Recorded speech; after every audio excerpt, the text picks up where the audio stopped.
ஏன் இந்த வேதனை என்று கலங்கின நாட்களில் கிருபையே தாங்கிற்றே என் இயேசுவே.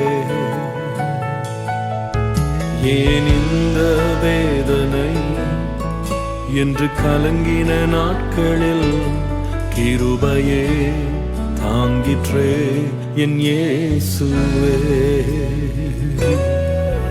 கண்ணீரால் படுக்கையை அணைத்த வேளையோ அணைத்தது உம் பிரசன்னமே என் இயேசுவே. கண்ணீரால் படுக்கையை அணைத்த வேளையோ அணைத்ததே உம் பிரசன்னமே என் இயேசுவே. நன்றி செலுத்துவே, நன்றி செலுத்துவே, இது உம்மாலாயிற்று, இது அதிசயமா